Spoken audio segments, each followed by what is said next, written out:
नमस्कार, बहुत स्वागत है आप सभी का।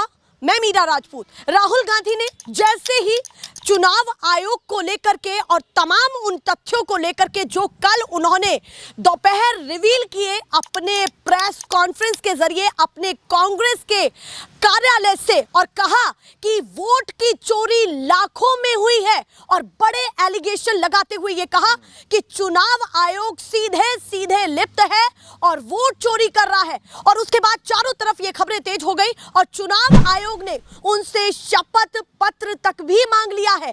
ये कहा है कि शपथ पत्र दें और साइन करके इस मामले पर अपनी जिम्मेदारी ले। इसके साथ साथ बीजेपी ने ये कह दिया है कि पूरी तरीके से राहुल गांधी झूठ फैला रहे हैं। पर जो आज राहुल गांधी ने फिर से किया है, कल एक प्रेस कॉन्फ्रेंस के जरिए और आज कर्नाटक के बैंगलोर में एक कार्यक्रम के जरिए, जहां पर हजारों की भीड़ के सामने वो ये कहते हैं कि 25 सीटों का मार्जिन था, बस 25 सीटों का, जिससे प्रधानमंत्री मोदी जी कुर्सी पर बैठे हैं। उन 25 में से मैंने एक सीट पर तमाम तथ्यों को दिखा करके ये बताया है कि वोट चोरी तो हुई है।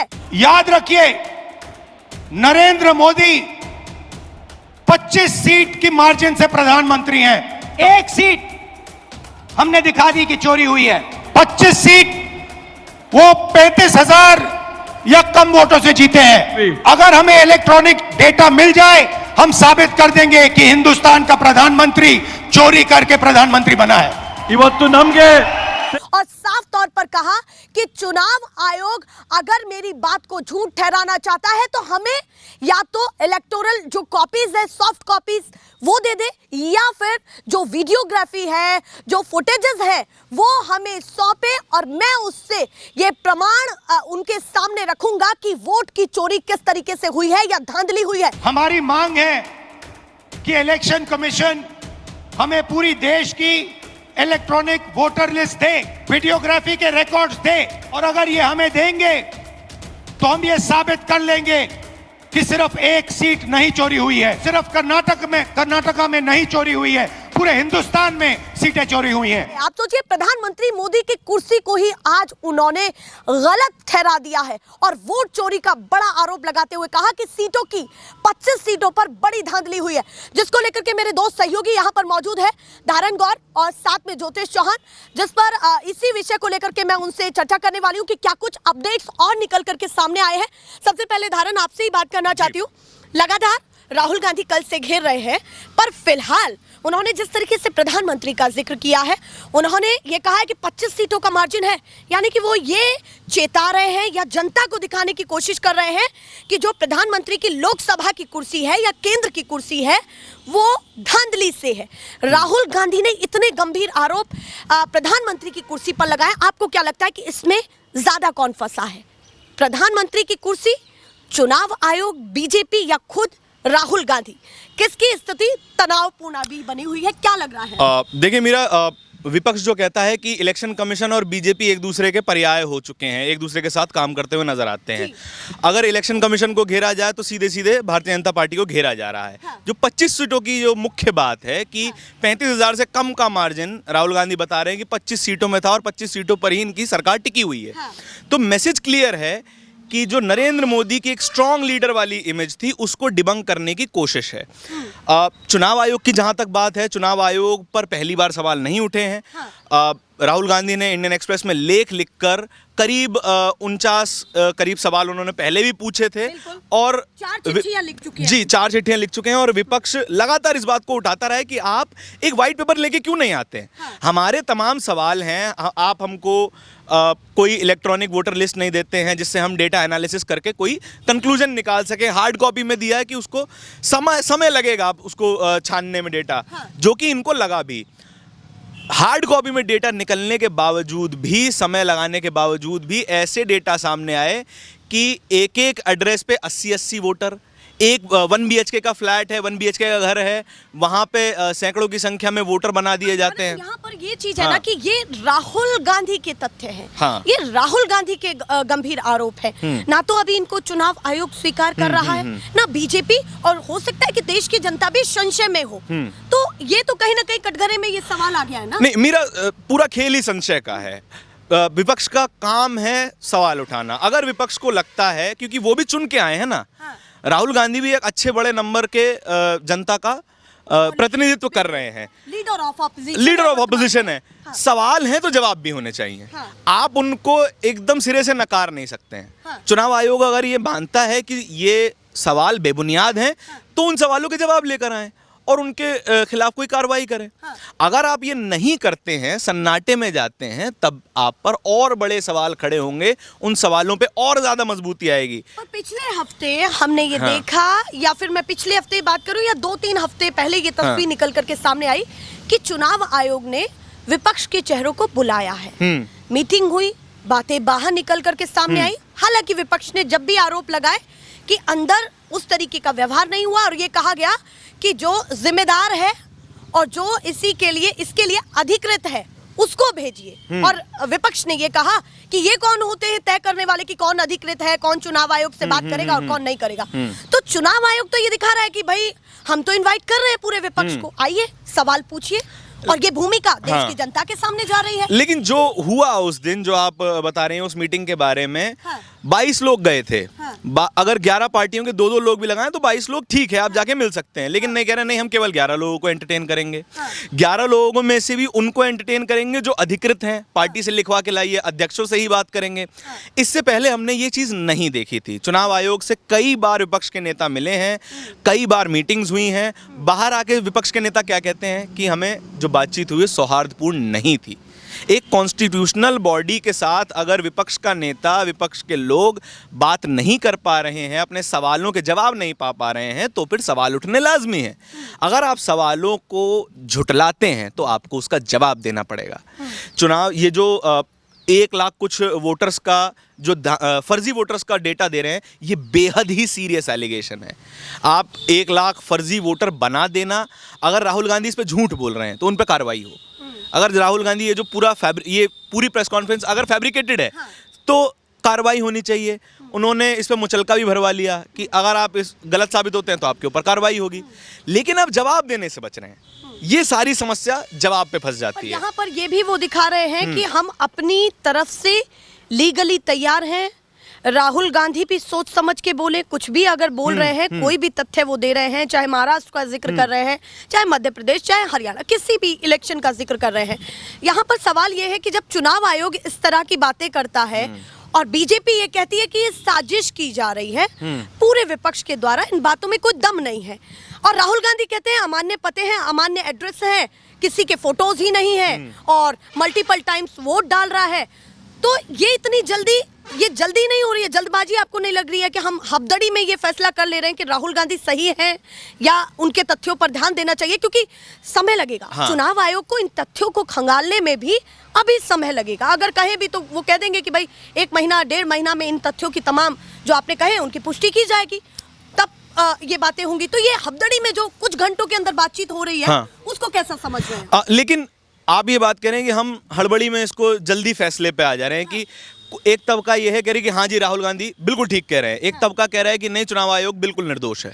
ठीक है, ये दोनों तबके कहीं ना कहीं गलत साबित हो सकते हैं। जब तक तथ्यों पर विचार विमर्श नहीं किया जाएगा, जब तक तथ्यों के साथ बैठकर सोचा नहीं जाएगा या फिर तथ्यों को लेकर कोई सबूत नहीं आएंगे उसको झुटलाने के या सही साबित करने के, तब तक हम किसी फैसले पे नहीं पहुंच सकते हैं। वो बहुत ज्यादा जल्दबाजी होगी, आप ठीक कह रहे हैं इसको। बिल्कुल, थैंक यू सो मच ज्योतिष। मैं एक सॉफ्ट कॉर्नर के साथ, अगर विपक्ष के लिए सवाल है तो वो ये, विपक्ष से जुड़ा हुआ चुनाव आयोग के लिए सवाल है तो वो ये होगा कि अगर विपक्ष वीडियोग्राफी की बात कर रहा है, फुटेज की बात कर रहा है, तो आखिर इतने लंबे समय से अगर वो कह रहा है तो वो क्लियर क्यों नहीं किया जा रहा कि हम देंगे? और डेटा की जो वो बात कर रहे हैं, राहुल गांधी ने ये तक भी कह दिया है कि वेबसाइट को बंद कर दिया गया है जिस जगह हम सवाल पूछ रहे हैं या जो लोग सवाल पूछना चाहते हैं। दोनों पॉइंट्स को कैसे आप देख रहे हैं? देखिए, मुझे लगता है कि जो सच है वो सच है और जो झूठ है वो झूठ है। इसको कोई झुठलाया ठुकराया नहीं जा सकता, चाहे ये आपका हो और क्या सच है, वो चाहे आपका सच हो या मेरा सच हो या राहुल गांधी का सच हो या चुनाव आयोग का सच हो। अगर वो राहुल गांधी झूठ बोल रहे हैं तो ये भी बहुत जल्दी सामने आ जाएगा। बहुत ऐसा तो नहीं है, उन्होंने मकान नंबर उस पर दिखाया है, कितने ना, शायद 35 है मकान नंबर के। हाँ, वेरीफाई किए बिल्कुल। बिल्कुल, वो जांच किया जा सकता है, जांच कीजिए, अगर नहीं है तो राहुल गांधी पर कार्रवाई कीजिए। उनकी, जैसा उन्होंने कहा है कि भाई मुचलका भरवाया गया है, इसके बाद आगे जो है वो कोर्ट में मामला जाएगा, कार्रवाई की जाएगी। और अगर ऐसा है, राहुल गांधी जो कह रहे हैं, अगर ऐसा सच है, तो फिर चुनाव आयोग पे बहुत बड़ा सवाल उठता है। एक चीज और आपने देखा होगा कि चुनाव आयोग जिस वक्त राहुल गांधी प्रेस कॉन्फ्रेंस कर रहे थे, उस वक्त सिर्फ अभी जो चुनाव आयोग के प्रमुख हैं, उसका ही फोटो नहीं, उनका ही फोटो नहीं है। इससे पहले 2 जो चुनाव आयोग के प्रमुख रहे हैं, तमाम हेड्स की फोटो, बिल्कुल तीन है। इसका मतलब यह है कि राहुल गांधी ये मान रहे हैं कि 2014 के बाद जो भी मुख्य चुनाव आयुक्त रहे हैं, सबने मिलकर ये किया है, राहुल गांधी के अनुसार, हमारे अनुसार नहीं है, राहुल गांधी के अनुसार। दूसरी बात, दिल्ली से ये सिलसिला शुरू हुआ, जैसा कि राहुल गांधी ने कहा कि अब तक हमारे पास फैक्ट्स नहीं थे। आपने देखा होगा लगातार जो विपक्षी पार्टी है वो कहते रहे कि ईवीएम में घोटाला है, ईवीएम में घपला है। अखिलेश यादव ने संसद भवन के अंदर खड़े होकर कह दिया कि भले ही सारी की सारी सीट हमें आ जाए, लेकिन कल भी विश्वास नहीं था, अब भी विश्वास नहीं है, आगे भी विश्वास नहीं रहेगा। तो इर्द गिर्द मामला घूम रहा था ईवीएम मशीन के। लेकिन विश्वास, वो कह रहे हैं कि जीतेंगे तो भी हम विश्वास नहीं करेंगे, हारेंगे तो भी विश्वास नहीं करेंगे। पर यहाँ पर बात यह है कि जीतेंगे, विश्वास नहीं करेंगे, पर जश्न मनाएंगे। नहीं, लेकिन सवाल ये कड़वा सवाल है। नहीं, ठीक बात है। हाँ। अब तक विपक्ष को ये मालूम ही नहीं था कि दिक्कत कहाँ आ रही है। चूंकि आपने देखा कि राहुल गांधी ने अपने पूरे प्रेस कॉन्फ्रेंस दौरान जो है एक बार भी ईवीएम का जिक्र नहीं किया, यानी कि उनको समझ में आ गया कि ईवीएम में दिक्कत नहीं है। उनके अनुसार ईवीएम में दिक्कत नहीं है, दिक्कत कहीं और है। और राहुल गांधी जैसे 6 में, बिल्कुल, और लगने में तो बहुत अंतर हो गया। हाँ, उनको ऐसा लगा है और उन्होंने अपनी टीम से जांच करवाई है। तो राहुल गांधी इतने छोटे नेता तो नहीं है कि बहुत हल्का हाथ रखेंगे। उन्होंने पूरी तरीके से जांच पड़ताल करवाया होगा, पूरे फैक्ट्स जुटाए होंगे, उसके बाद ही हाथ रखा है। अब इसमें देखने वाली बात है कि चुनाव आयोग क्या करता है। क्या वहाँ के छोटे मोटे जो BLO है, छोटे मोटे जो चुनाव के अधिकारी है, उनको सस्पेंड कर दिया जाता है अगर ये सच है तो, या फिर ये मामला जो है वो चुनाव आयोग तक भी पहुंचता है, उन पर भी। चूंकि राहुल गांधी लगातार कह रहे हैं कि कहीं भी हो, चाहे वो रिटायर हो जाएं, उनको ढूंढ के लाया जाएगा, देश के किसी कोने में भी उनको निकाला जाएगा, उन पे कार्रवाई की जाएगी। आज भी राहुल गांधी ने इस बात को कहा है, तो ये बहुत बड़ी बात है। और दूसरी बात कि जो ये कहा जा रहा है कि 25 सीटों के साथ जो है प्रधानमंत्री बने हुए हैं, ये एक तरह का राहुल गांधी का दबाव है, जो कहीं ना कहीं पूरे विपक्षी दलों को साथ जुटाने में बहुत महत्वपूर्ण भूमिका रह सकती है। एक मेरा सवाल है जिस पर मैं आप दोनों से ही प्रतिक्रिया चाहूंगी। पहला तो मैं ये जानना चाहती हूँ कि जिस तरीके से राहुल गांधी ही केवल सामने आए, कॉन्फ्रेंस करने के लिए कोई और भी आ सकता था, कोई भी आज तक ऐसा हुआ है कि कोई प्रवक्ता आ गया या कोई बड़ा नेता आ गया या फिर पूरे इंडिया अलायंस ने साथ में की। केवल राहुल गांधी उन तथ्यों के साथ खड़े थे, बहुत साधारण उनके तौर तरीके दिख रहे थे, बहुत हड़बड़ी नहीं दिख रही थी। एक ट्राउजर, वही टी-शर्ट उनकी, और साधारण सी तमाम चप्पलें पहन करके बड़े ऐसे कैजुअल अंदाज में आए और इतने बड़े गंभीर आरोप लगा दिए और केवल वही खड़े थे। ये तस्वीर क्या कहती है? आपके सवाल में ना 2 हिस्से हैं यहाँ पर, कि केवल कैजुअल तरीके से आए और अपनी बात कहना शुरू किया, और इंडिया अलायंस का कोई और नेता क्यों इस प्रेस कॉन्फ्रेंस में शामिल नहीं था। पहली बात तो इंडिया अलायंस का कोई नेता इसलिए भी शामिल नहीं था क्योंकि चुनाव आयोग के और ईवीएम के विषय पे तमाम इंडिया गठबंधन की पार्टियां एक पेज पर नहीं हैं, वो अलग अलग विचार इसमें रखती हैं। कांग्रेस पार्टी को शायद अब ये समझ में आया है कि ईवीएम में दिक्कत नहीं है, जैसा कि ज्योतिष भाई ने बताया, ईवीएम में परेशानी नहीं है, जो वोटर्स हैं, जिस तरीके से महाराष्ट्र के विधानसभा चुनाव और लोकसभा चुनाव के बीच में हिमाचल की पॉपुलेशन अचानक से महाराष्ट्र में आके बस जाती है, मतलब हिमाचल जितनी पॉपुलेशन यहाँ पे बढ़ जाती है, जो कि पिछले 10 साल में नहीं बढ़ी, वो केवल 5 महीनों में बढ़ गई। वो उन्होंने कहा कि लोकसभा में वो जीतते हैं, बड़े मार्जिन लोकसभा में जीतते हैं और अच्छी खासी सीटें लाते हैं, पर वहीं विधानसभा में वो ऐसे पिछड़ जाते हैं। हाँ, एग्जैक्टली, आंकड़ा भी बढ़ता है। एग्जैक्टली। तो ये एक पेज पे शायद अभी नहीं दिखाई दे रहे हैं। दूसरी बात, राहुल गांधी इस प्रेस कॉन्फ्रेंस में इस बार तैयार नजर आए हैं, पहली बार। और क्योंकि पहले वो ईवीएम की बात करते थे कि वोट चोरी हो रहा है, वोट चोरी हो रहा है, तमाम जनता के मन में था कि कैसे हो रहा है। उस कैसे का सवाल उस जवाब अब उन्होंने दिया है कि ये जो 1 लाख वोट हैं, इस तरीके से इन एड्रेसेस पर एक व्यक्ति 4-4 जगह पे वोट दे रहा है, और जो व्यक्ति जहां जिसका वोट लिखा हुआ है वो व्यक्ति वहां का रहने वाला भी नहीं है, वो उत्तर प्रदेश का रहने वाला है।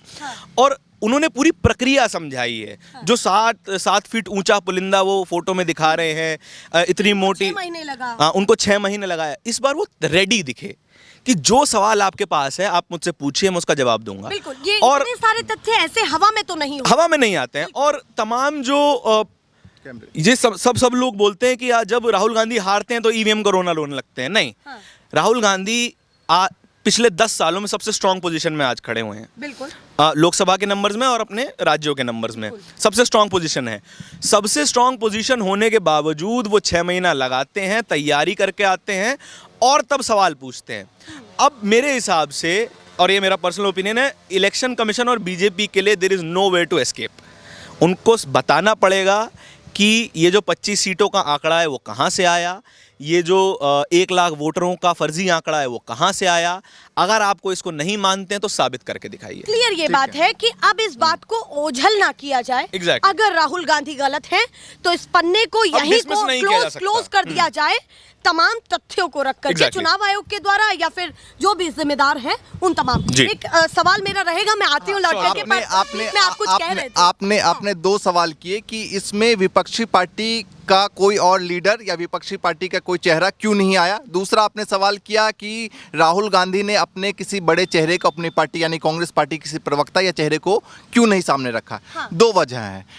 पहले सवाल का मैं जवाब देता हूं कि राहुल गांधी, ये कांग्रेस पार्टी की तैयारी है, ये कांग्रेस पार्टी ने सब कुछ निकाला है, तो इसलिए ये किसी और पार्टी को सामने लेकर नहीं आए। ये सिर्फ कांग्रेस पार्टी का इंडिविजुअल है। राहुल की टीम ने ये किया, ये बताया। बिल्कुल, हाँ, राहुल गांधी की टीम ने किया। और दूसरी बात आपने कहा कि कोई प्रवक्ता क्यों नहीं आई। राहुल गांधी पूरी तरीके से कॉन्फिडेंट थे, जैसे उनके बॉडी लैंग्वेज में लग रहा, कोई हड़बड़ी नहीं, कुछ भी नहीं। और वो पूरी तरीके से आमने सामने से जवाब मांगना चाहते राहुल गांधी। अगर किसी प्रवक्ता से करवाते तो हो सकता था इतना मामला हाईलाइट ना हो। तो इसलिए राहुल गांधी ने सोचा, विचार किया, जो मुझे लगता है, और वो खुद सामने आए, क्योंकि उनके पास इस बार पुख्ता सबूत है। जैसा कि राहुल गांधी ने कहा कि हम पूरी तरीके से सवाल नहीं कर पा रहे थे, कहीं ना कहीं मन में संशय था और उस तरीके से सवाल पूछ रहे, लेकिन पहली बार ऐसा हुआ है कि उनके पास पूरा सबूत है। और जैसा कि राहुल गांधी ने कहा है कि ये 1 सीट है, 25 सीटों को लेकर प्रधानमंत्री मोदी बने हुए हैं, 1 सीट है, 24 सीट और बाकी है, जिसको अगर वो उजागर करते हैं तो कहीं ना कहीं, जैसे उन्होंने इस्तेमाल किया कि भाई फर्जी वोटों से प्रधानमंत्री बने हुए हैं। उन्होंने दूसरी बात ये भी की कि 34,000 वोट जो है, ऐसी 25 सीटें हैं जिस पर 34,000 का केवल मार्जिन है, और 1 सीट पर उन्होंने कितना खुलासा किया, 1 लाख समथिंग 256। अगर मान लीजिए कि अगर 25-30 सीटें पूरे इंडिया से ऐसे निकाल लेते हैं राहुल गांधी, कि भाई उसमें 35,000 वोटों का मार्जिन से मतलब कांग्रेस पार्टी हारी है, या उसमें वोट में 35,000 हर सीट पे फर्जीवाड़ा हुआ है, ऐसे 25-30 सीट निकाल लेते हैं, तो कांग्रेस पार्टी 2019 में बताने लायक ये रहेगी कि ये फर्जी तरीके से बने थे। और कहीं ना कहीं इसमें अब विपक्षी पार्टी, कांग्रेस पार्टी और विपक्ष पार्टी, जैसे कि अखिलेश यादव हो गए, 2027 में चुनाव है, ये अब पूरी तरीके से वो वोटर लिस्ट पर काम करेंगे।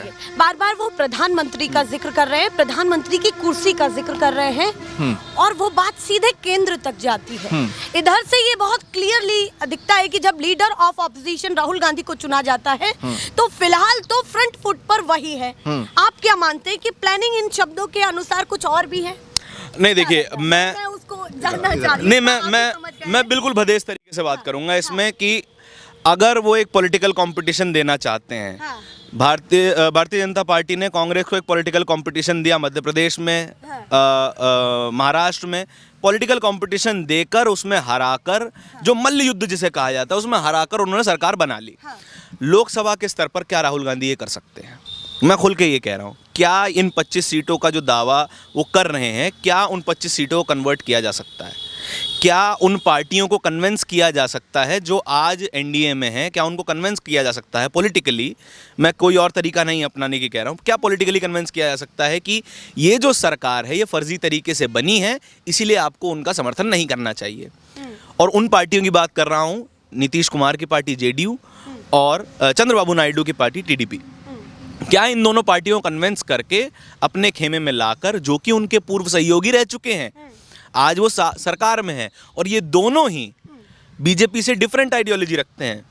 नीतीश कुमार का उदय होता है सोशल जस्टिस की राजनीति से, टीडीपी का उदय होता है माइनॉरिटी की राजनीति से। जो बीजेपी के नेता टोपी से परहेज करते हैं, चंद्रबाबू नायडू टोपी पहन के निकल जाते हैं, वो रैलियां करते हैं, तो ये एकदम ऑपोजिट हैं।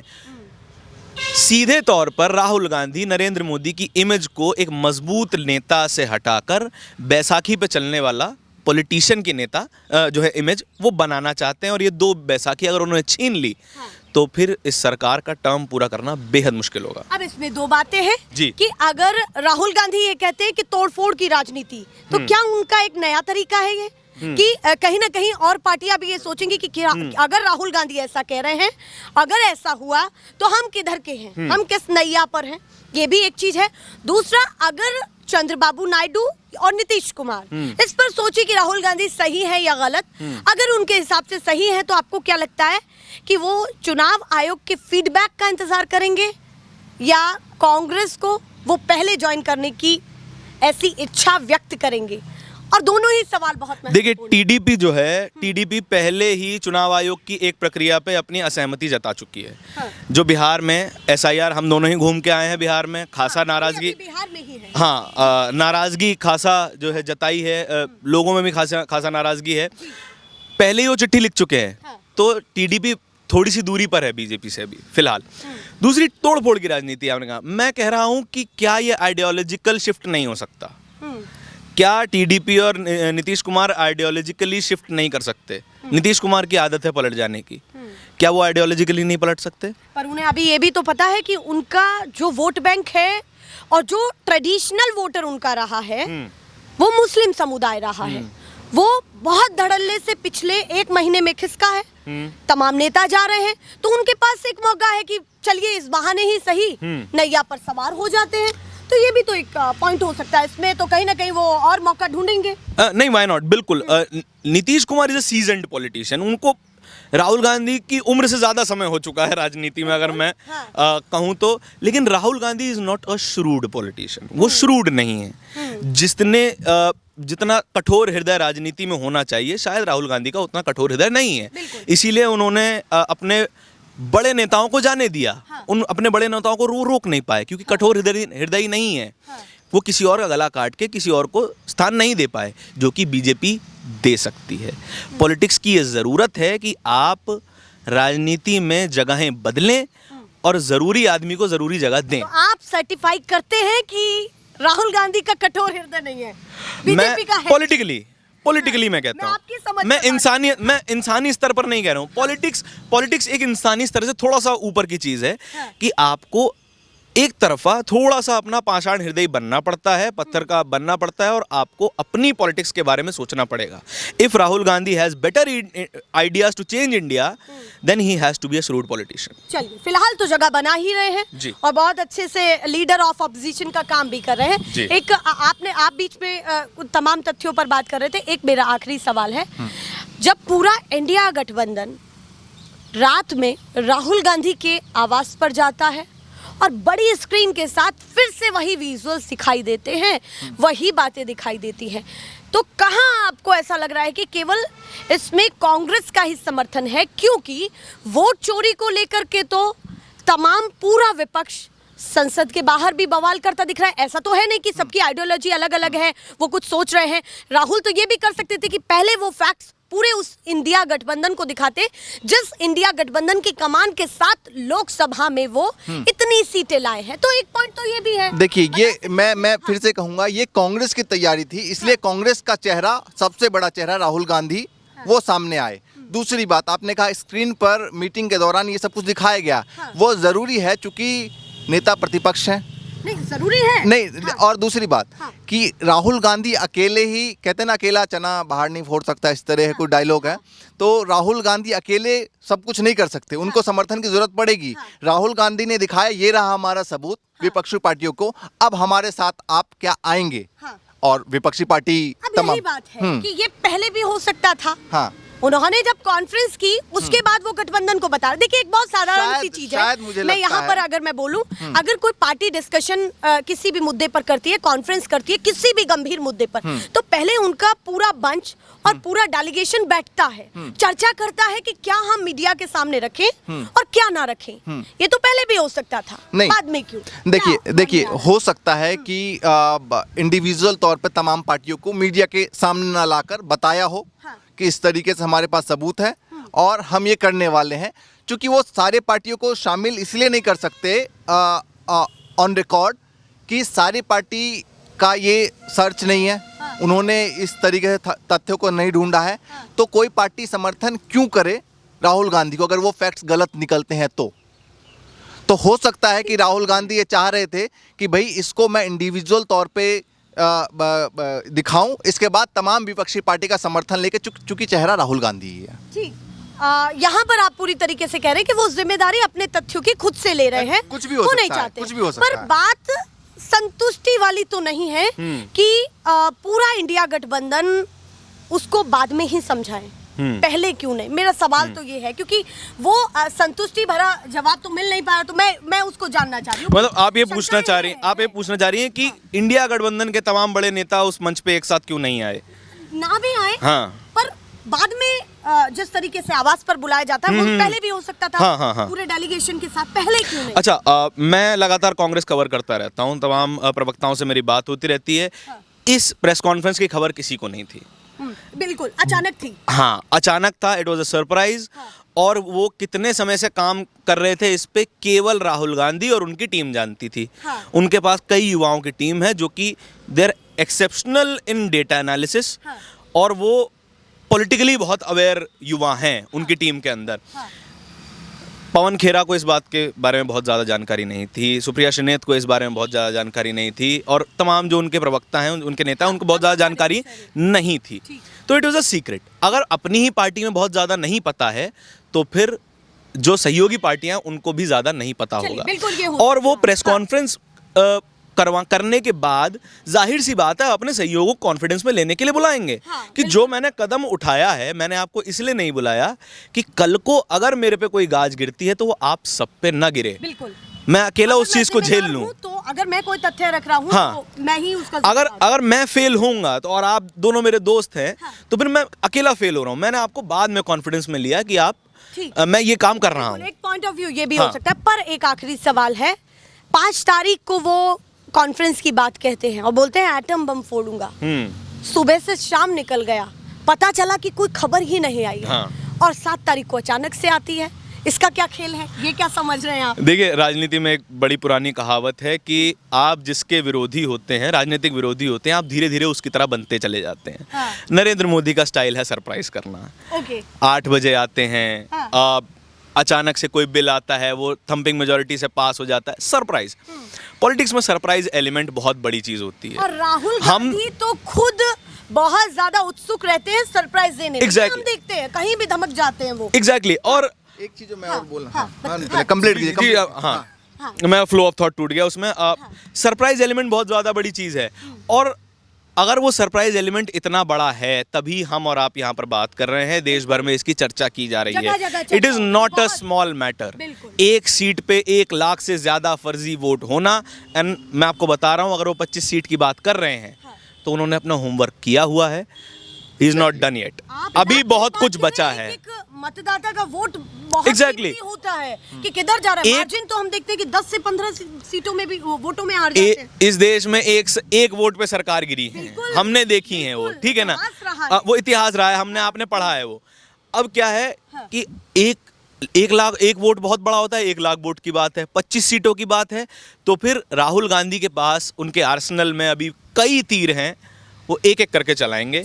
हम और आप उसके विटनेस बनेंगे। बिल्कुल, बचाए हुए हैं तीर। और पहला तीर तो चला ही दिया है, दूसरा शायद आज फिर से कुछ अनाउंस करने वाले थे, पर बातें यही निकल करके सामने आई। अब आप मुझे लगता है कि जो राहुल गांधी कह रहे हैं 6 महीने से मैं तैयारी, मेरी टीम तैयारी कर रही थी, वो बिल्कुल ठीक है। क्योंकि हमने देखा कि राहुल गांधी जैसे जैसे उनके पास सबूत आते गए वैसे वैसे वो बीजेपी और चुनाव आयोग को एक साथ जोड़ते गए। इससे पहले आपने बिहार में देखा किस तरीके से खुल के बोला उन्होंने, उससे थोड़ा पीछे जाए, उससे थोड़ा सा खुल के उन्होंने पहले बोला था। उससे पहले की रैलियों में बीजेपी और चुनाव आयोग को लेकर या ईवीएम को लेकर राहुल गांधी बहुत ज्यादा नहीं बोलते थे। मुझे लगता है कि अब से 2 महीने पहले जब राहुल गांधी ने पहली बार चुनाव आयोग और बीजेपी को एक साथ जोड़ा था, उस समय तक कुछ हद तक राहुल गांधी के हाथ में सबूत लग चुके थे।